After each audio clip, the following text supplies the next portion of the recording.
Grab a men's size 3X t-shirt and some fabric scissors, and let's get crafternoonie.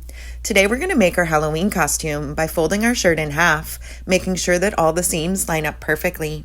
This will make sure that all your cuts line up perfectly. Next, cut out the stupid neck. Then from the shoulder point that you made, cut about halfway down to the sleeve. From that point, cut into your waistline as far as you want it to go. Just note the further you cut in, the more skin you're going to show. Then from the point that you made, you'll cut straight across all the way through, so you're separating the sleeve from the body. Keep the sleeve because we're going to use that to make straps later. When you unfold, your project should look like this. Decide what side of your project you want your fringe to be on. This particular shirt has side seams, so I'm going to cut off the entire side seam. Otherwise, you'll just stick your blade in and slit all the way up so that you're separating the front from the back. Then we'll start our fringes. You'll cut from the waistline that you made all the way out to the edge, and that will make strips from the front and the back that eventually you'll tie together. You'll go all the way down, maybe an inch apart. If you do them thinner, you'll have more fringes. That's completely up to you. But it should look a little something like this.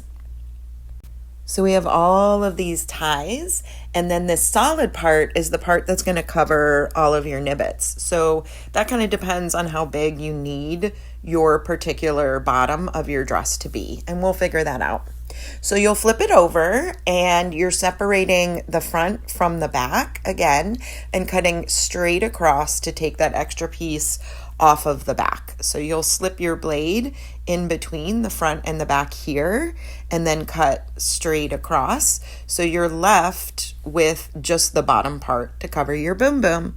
Now we just sized the project, so we'll unfold it, and just using the back part with the fringes, you can go in and extend those fringes as much as you need to so that you're left with the part that will cover you the proper size.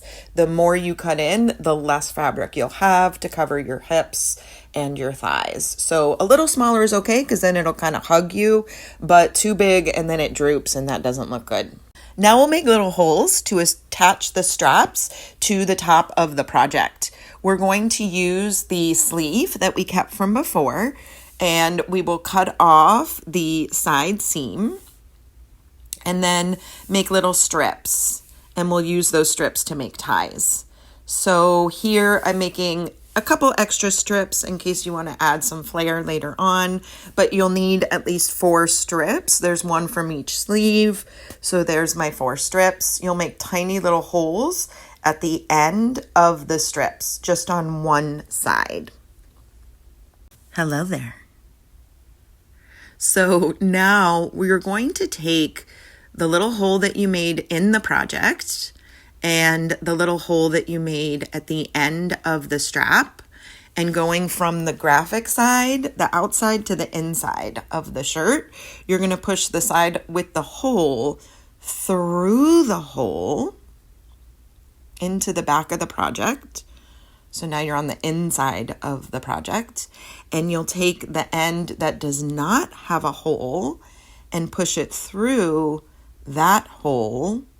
And when you pull it through all the way, it'll make a nice little flap that covers all of the rough edges, and it'll look really nice and finished for your strap. And you'll just repeat that on all 4 of the holes that you made with the 4 straps that you made, and it should look a little something like this.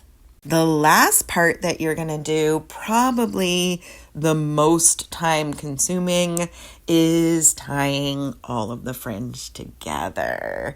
So you are going to make sure that your fringes line up. Sometimes I'll start at the bottom, sometimes I'll start at the top, it doesn't matter. You'll take the 2 sides, one from the front, one from the back, give them a little pull, and then knot them together.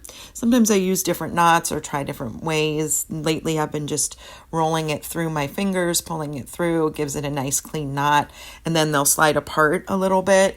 It does create little holes between the knots, which is a design choice. You can play around with tying your knots different ways to avoid those gaps in between the knots. I just find that it's an easier fit That way, especially if I'm selling something as one size fits most, then it tends to stretch a little bit easier to fit all kinds of different body types, because every body is beautiful and deserves to wear a shredded outfit for Halloween. Happy Halloween!